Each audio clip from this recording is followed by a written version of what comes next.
अब शुरू होता है हमारा चैप्टर नंबर 126, जहाँ योनियोक बोल रहा होता है, भले ही मुझे कितने भी चांसेस दिए जाएं, मैं सब खराब कर दूंगा। मुझसे फिर से गलती हो जाएगी, क्योंकि मैं तुम्हारे सामने कुछ बोल ही नहीं पाता हूँ सोई। मैं फ्रीज हो जाता हूँ, मेरे बस में कुछ भी नहीं रहता। सोई, मैं तुम्हें अब भी नहीं समझ पाता।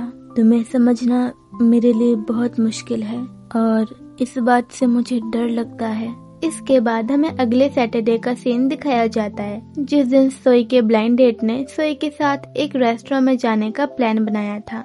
हमें योनियोक और योनियोक की दोस्त दोयोन ली को दिखाया जाता है, जो कि सेम उसी रेस्टोरेंट में होते हैं जहां सोई अपने ब्लाइंड डेट के साथ थोड़ी देर में आने वाली है। तभी योनियोक की दोस्त योनियोक से बोलती है, आज तुम्हें हुआ क्या है योनियोक? इतने खोए खोए क्यों हो?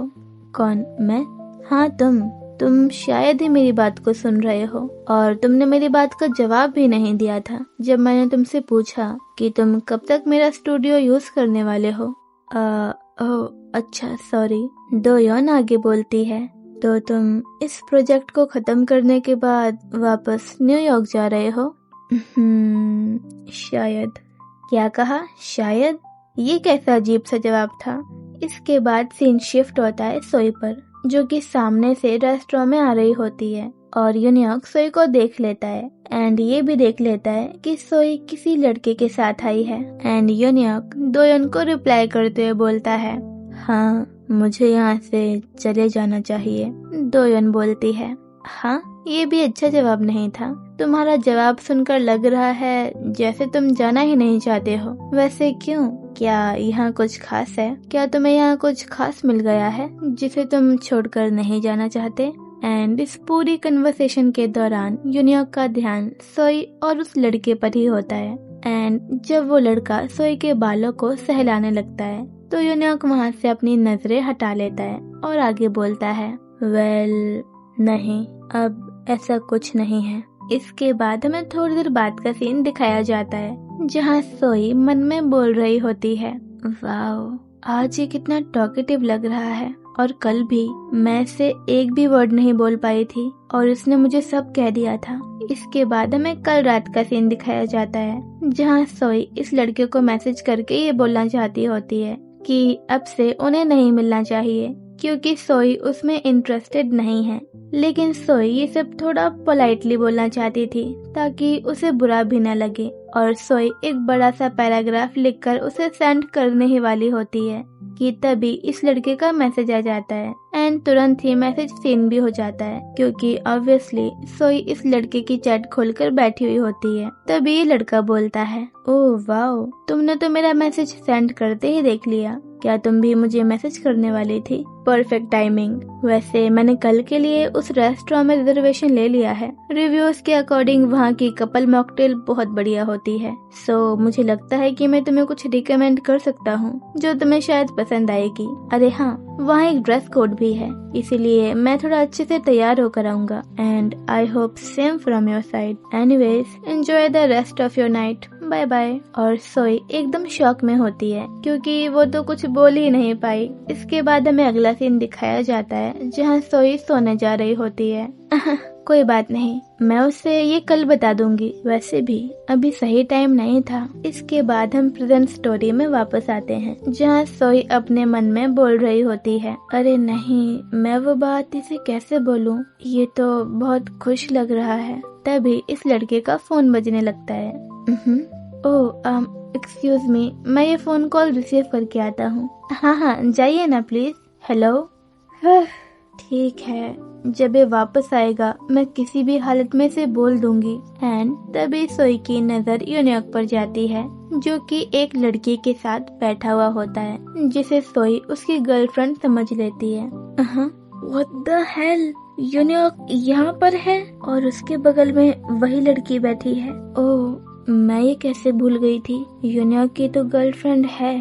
पता नहीं कल रात योनियोक को क्या हो गया था, वो इमोशंस में बह गया था या उसके दिमाग ने काम करना बंद कर दिया था।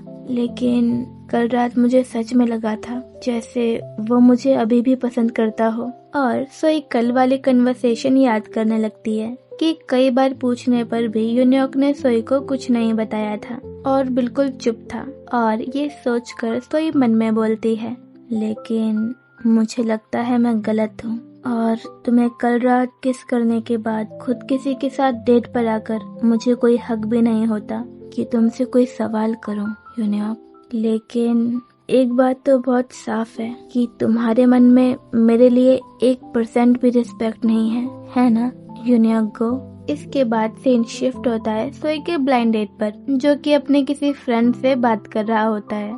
हाँ, अच्छी जॉब करती है, उसकी एक अच्छी फैमिली है और नेचर वाइज भी काफी ठीक लग रही है। दूसरा पर्सन बोलता है, क्या वो सुंदर है? ये लड़का बोलता है, हाँ, और बहुत क्यूट भी है, सॉफ्ट और डेलिकेट सी। अच्छा, वो अभी ट्राई नहीं किया, वैसे काफी सुंदर टांगे हैं उसकी। और तभी वहाँ पर एंट्री होती है यूनियोक की, जो कि स्मोकिंग करते हुए आ रहा होता है। और यूनियोक इस लड़के की सारी बातें सुन लेता है और मन में बोलता है, हाँ, मुझे याद है सोई ने कहा था कि मैं लाइन क्रॉस ना करूं, लेकिन मेरे लिए ये बहुत मुश्किल है, शायद इसीलिए क्योंकि मैं पहले ही लाइन क्रॉस कर चुका हूँ और अब मेरे लिए इस लाइन का कोई मतलब नहीं है। और तभी यूनियोक अपनी सिगरेट को डस्टबिन में फेंक देता है और उस लड़के के पास जाने लगता है। ब्रो, अब मैं जा रहा हूँ, मैं उससे ज्यादा देर तक वेट नहीं करवा सकता। तभी यूनियोक इस लड़के के शोल्डर पर टच करता है, काइंड ऑफ हिंट देते हुए कि क्या उसके पास लाइटर है। अच्छा बाय, मैं फोन रखता हूँ।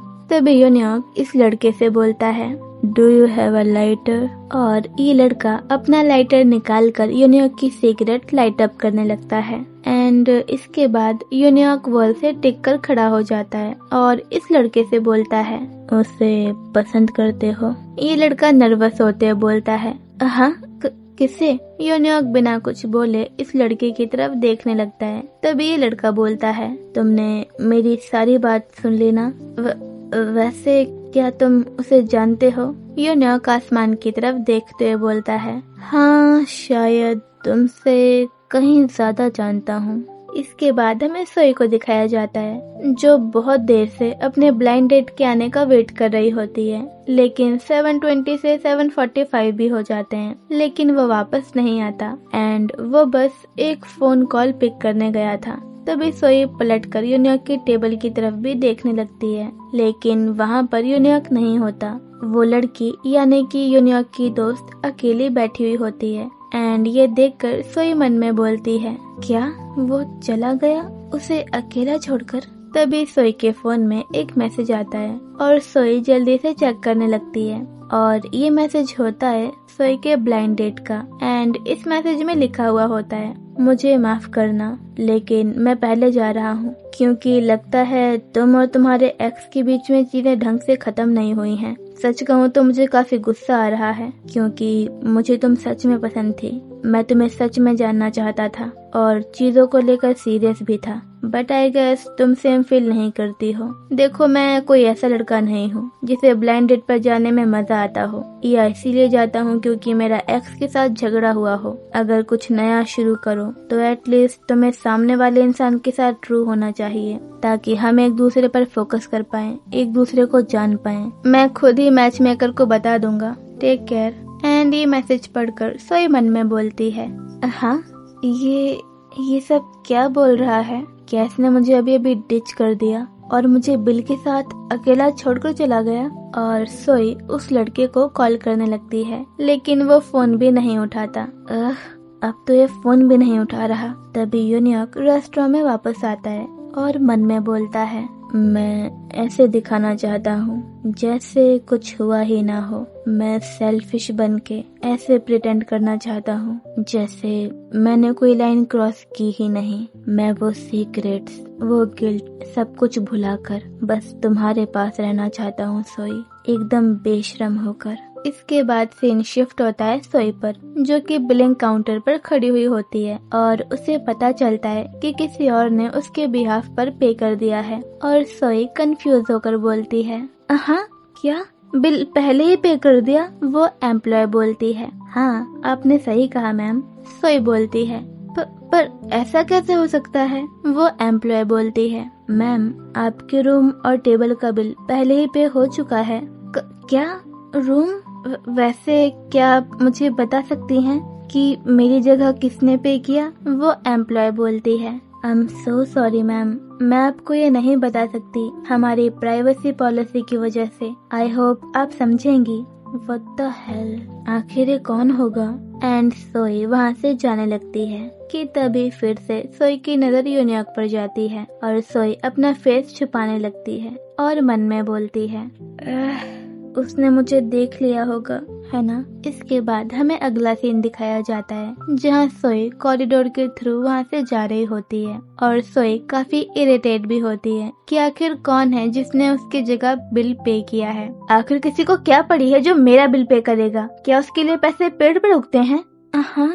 तभी सोई को अपने ब्लाइंड डेट के मैसेज की एक लाइन याद आ जाती है जहाँ उसने ये मेंशन किया था कि उसे किसी और के साथ ब्लाइंड डेट पर जाने से पहले अपने एक्स के साथ चीजें सॉर्ट आउट करनी चाहिए। और उस लड़के के बाहर जाते ही यूनियॉक भी बाहर चला गया था और वो मैसेज आने के बाद यूनियॉक वापस भी आ गया था और सोई को अब विश्वास हो जाता है कि यूनियॉक ने ही उसका बिल पे किया है और सोई एकदम इरिटेट होकर बोलती है, आखिर इस लड़के की दिक्कत क्या है?